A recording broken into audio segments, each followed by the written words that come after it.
My family made me babysit their kids every Christmas while they partied and had fun. But last year I finally said, I'm done. You know, there are moments in life that just absolutely rip your world apart, leaving you wondering if anything you ever believed was real.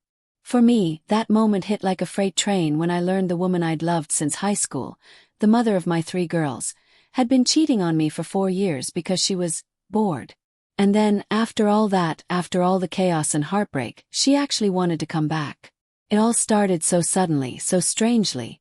My wife Sarah and I.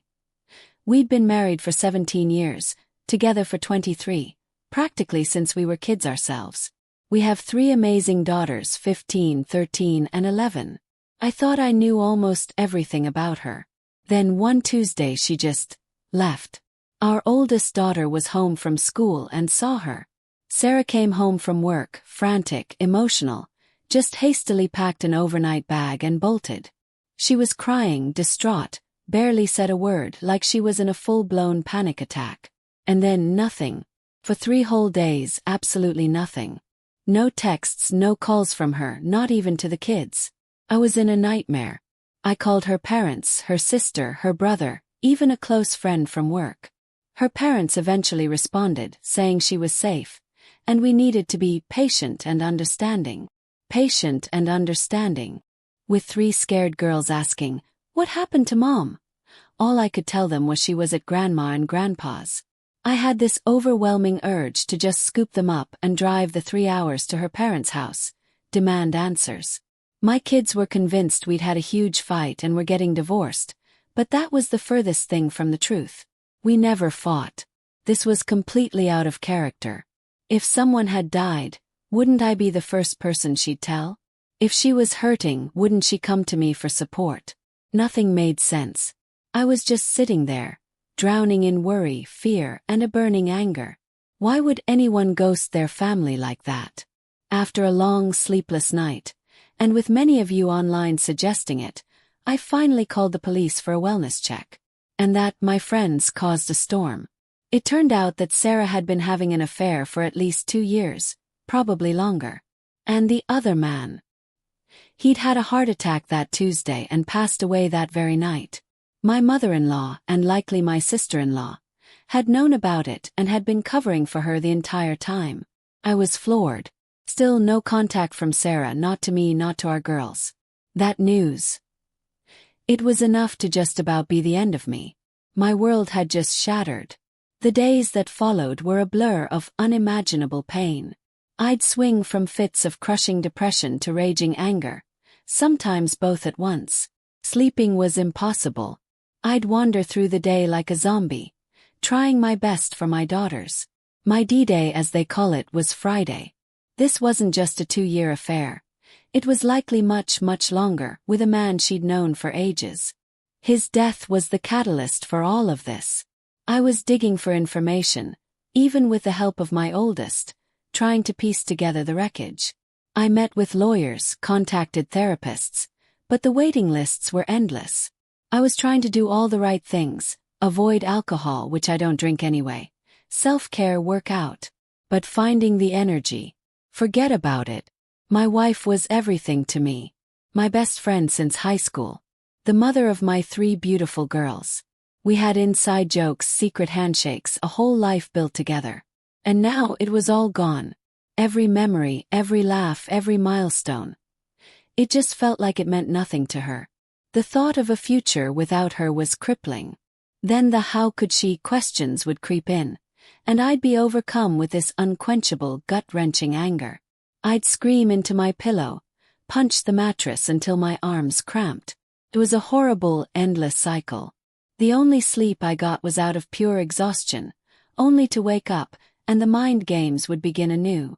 Any energy I had, I poured into my girls, who were, heartbreakingly, trying to take care of me. It wasn't fair to them. I needed to sleep.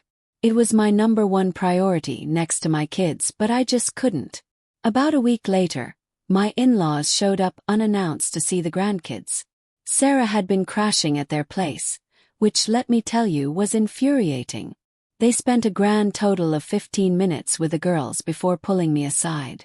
It was a long conversation. Basically, Sarah wanted to come home. But she was terrified. Terrified of facing the backlash, of facing what she'd done. And her parents.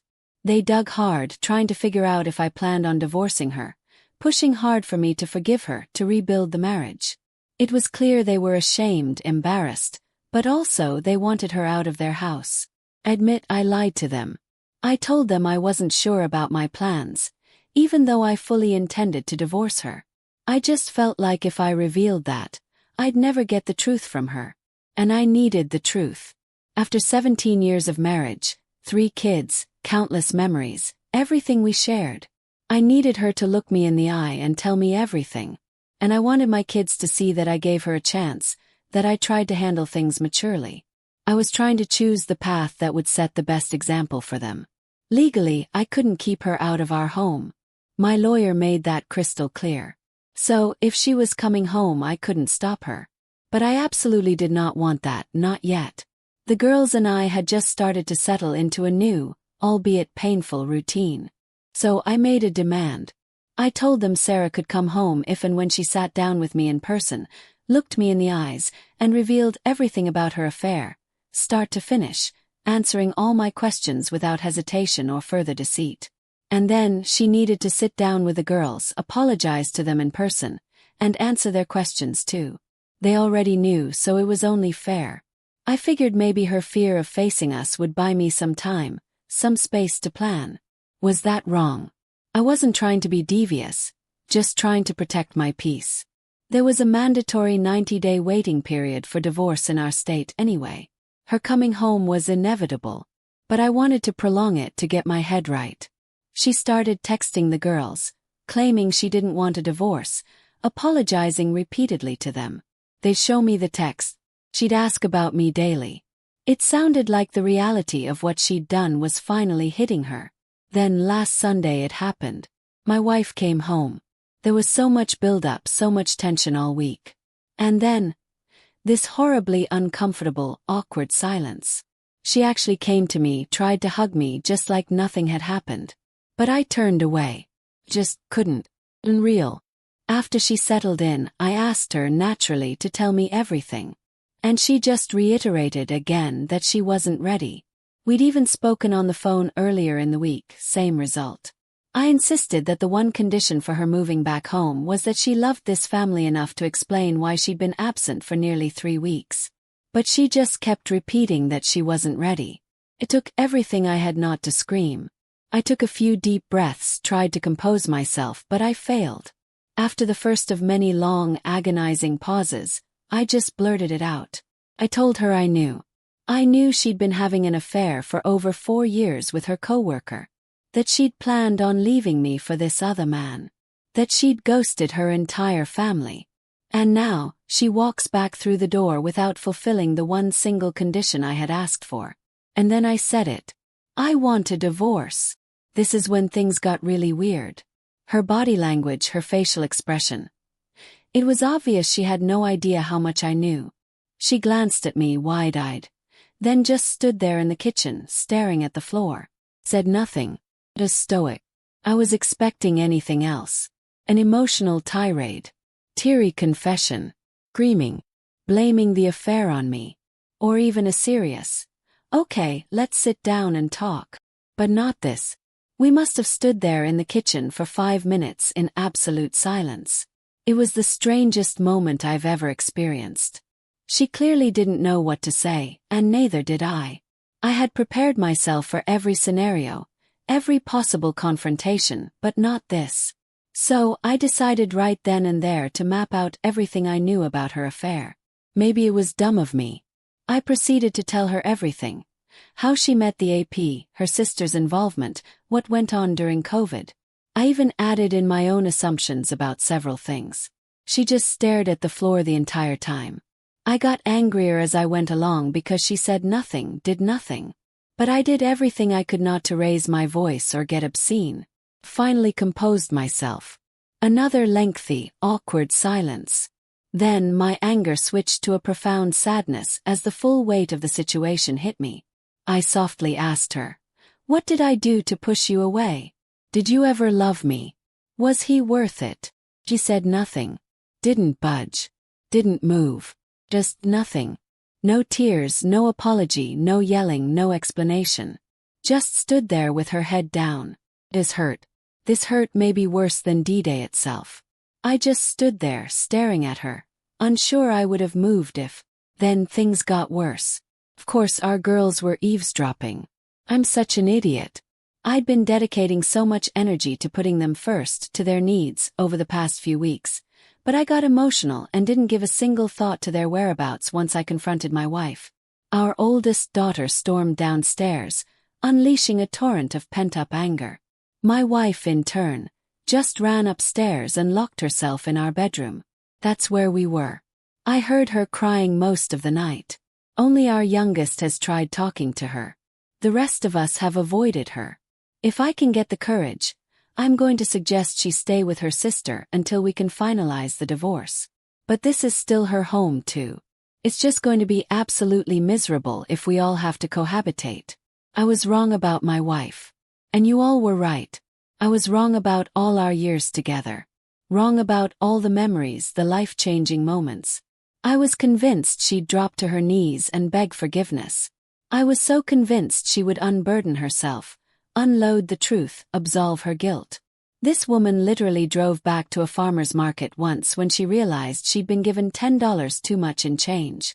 But we weren't worth it to her. I wasn't worth it to her. Maybe I never was. The next few days were incredibly uncomfortable.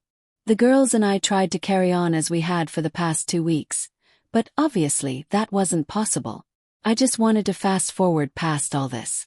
Past the divorce, past the awkward conversations, past the inevitable arguments and fights, past the drama.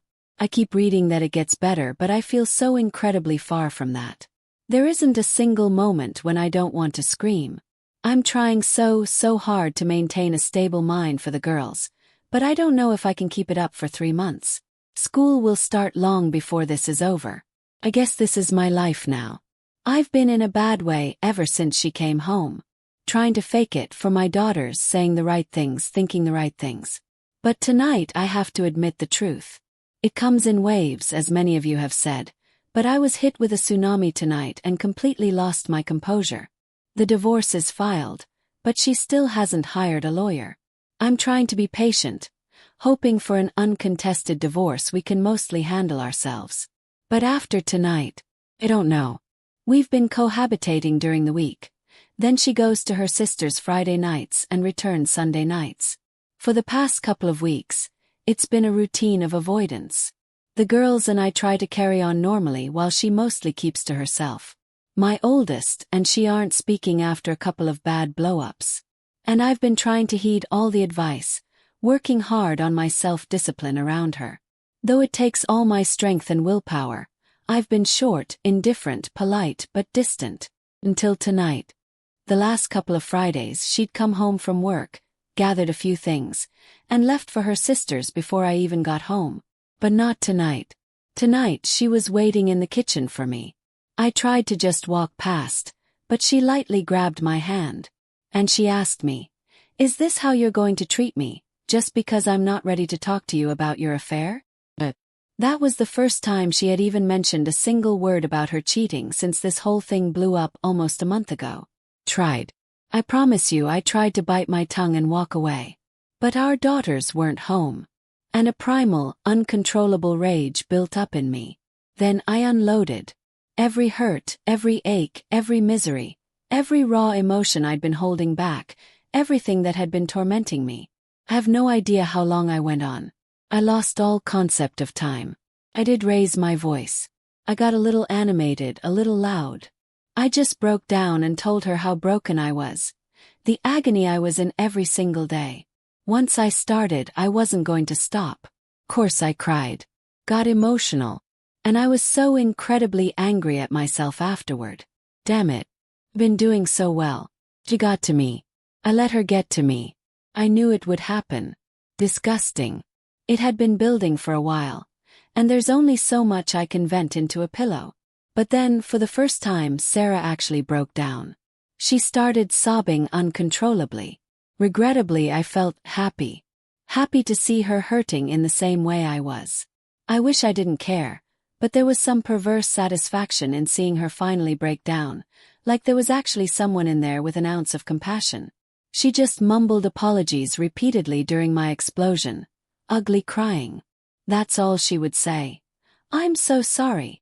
In the end, I left the kitchen before she could compose herself enough to say anything else. I told her to please leave me alone. So that happened. She lingered around the kitchen for a while before leaving for her sister's. The girls got home about half an hour later and knew something had happened. It was hard to hide it. But I wasn't ready to talk about anything, and I didn't think they needed to know. The two youngest have been doing much better, and I don't want to hinder their progress. And telling my oldest about this would just add more fuel to her fire, which I also don't want. I hate this so much. Hate it. I should have held it together. I should have just given her the cold shoulder and walked right past her. Now I don't know. Thinking back, it feels like maybe she was just trying to start a conversation about her affair, but she didn't know how. And obviously she didn't get very far because I exploded. I've even started to worry about her. I know many of you will criticize me for this, but I don't want her to come to any harm. She's been isolated and alone with her thoughts, with nearly everyone turning their back on her. You can say she deserves it, and that's true, but she's still a human being, and the mother of my kids. What a setback for me. Really disappointed in myself. The past week has been awful. She hasn't really left me alone. Overly nice, continually apologizing, sobbing, smothering me, knocking on my door at night wanting to talk. I ignored her some, but talked when I was in the mood. I finally snapped at her Wednesday night, telling her to leave me alone. Then last night it happened. Just over a month since my soon-to-be ex-wife came back home. As things have settled into this uncomfortable cohabitating routine, she came into my room after the girls went to bed and asked to talk with me in private. It was different than how she'd been approaching me all week. I fought it at first, but eventually we went to the garage and sat in my car, so as not to make the mistake of confronting her in front of the kids again. She told me everything. According to her, we were out there for almost 3 hours. I was up all night, listened to her sobbing again for several hours. Couldn't sleep. Cried too. Then I'd get super angry and have to resist going in to scream at her. Then cry, then anger, on and on. It hasn't helped having her constantly apologizing and begging me for another chance all evening tonight too. I had to leave for a few hours just to get away from her. It is just so painful to be around her. Anyway, she was introduced to her AP by her sister well before COVID, about 5 years ago. Apparently, with zero romantic intentions. But he was a higher up at a company she wanted to work for, and currently does, and he gave her an in. So her desire to change jobs wasn't based on her affair. But once she got the job, obviously she had extra incentive. Once she got the job, AP began flirting with her. It started out as texting, then pictures and more texting, then became physical just before COVID hit. She confessed to her sister and wanted to come clean to me then, but decided to bury it and say nothing. She claimed she went no contact with her AP soon after, but as lockdowns and restrictions were lifted, he reached back out to her, and she resumed talking to him until the physical side of the affair started up again once businesses went back to work. She claimed to have ended the affair a couple of times out of guilt but kept going back to him. So it never truly ended. She actually included a lot of details. Had a 5-page packet of handwritten notes of her affair timeline. Read off the entire thing, answering questions along the way. She lied about weekend trips with the girls. She lied about traveling for work. She lied about traffic jams, about issues with her parents, about shopping trips. Just as I suspected, and the list was extensive. So many lies that I just trusted her every word, never questioned anything. But they were just a front to be with him. Hearing it all, it just made me feel worse. Everyone was correct about that. Her affection never really dipped while all of this was going on. She never got distant like I read so often. Intimacy did change, but not enough for me to see red flags. She admits falling in love with AP and wanting a life with him. He was older, divorced, single, and promised her expensive things, vacations, all the things he could do for her with her. She started fantasizing about escaping her responsibilities with the family, and claimed the thrill of being with him was too much to resist. She talked about how bored she got with the daily routines of family life. She was incredibly candid, very emotional, and seemingly honest. I lost my composure and began crying midway through. It hurt to hear it all, as you'd expect. Of course, once she was finished with her confession, she told me how much she loved me and always has, and that she's willing to do anything and everything to try and save the marriage. A lot of you predicted this would happen, but it all just seemed so disingenuous to me. Like it was rehearsed. I've been with this woman for well over half my life, and I can just tell when she's full of crap. Maybe I'm wrong. Guess it doesn't matter. But I composed myself better than last week. Still got angry and said a few not-so-nice things, including getting a jab in about how her AP was seeing multiple women, and she was just one of many that he was willing to toss aside. That seemed to really upset her. A million things had gone through my brain when thinking about this moment, when she'd finally confess. All the one-liners I might throw at her, or things I could say to hurt her back. Hundreds of responses that I couldn't think of in the emotional moment the other night. But one thing I knew I would ask, and that was, if AP was still alive and she had to choose between him and me, who would she choose? She hesitated, then mumbled, "That's not fair." Pressed the issue. And then she eventually said she'd, of course, pick me. My response was simple, direct. Your hesitation is the reason I'm divorcing you. Because you're lying again. She started sobbing. And that was the last she spoke. We sat in the car a while. She just kept sobbing, but I was tired.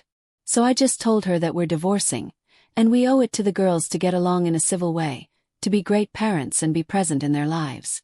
I also added that after all the pain she'd put me through, I hoped she was a good enough person to divorce fairly, amicably. That, I told her, would prove she actually loved me. The last thing I said to her. I stole it from somewhere else online. Please understand, I'm not a petty person, and I did not purposely want to cause her pain. It just seemed a fitting end to it all. But I did 100% mean what I said and did.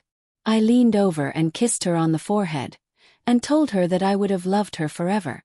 Then I got out of the car and went to bed. That was it. Of course I didn't sleep last night, and here I am, unable to sleep once again tonight. I don't know what happens now. Her opportunity to contest the divorce has come and gone, so I guess that's one good thing. But I haven't talked to my lawyer yet. I find myself crying again, sinking back into those depression and anger phases.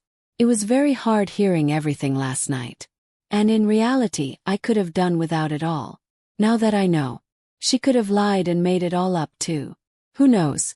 But it seemed to fit perfectly with everything I'd put together in the past month. So that's it for now. This is just never ending, it seems. I have a few good days, start feeling strong again, and then something else happens. It feels like it's been months, and yet only days at the same time. Imagine the love of your life, the only woman you've ever loved, ever kissed, tells you she cheated on you for over 4 years because she was bored.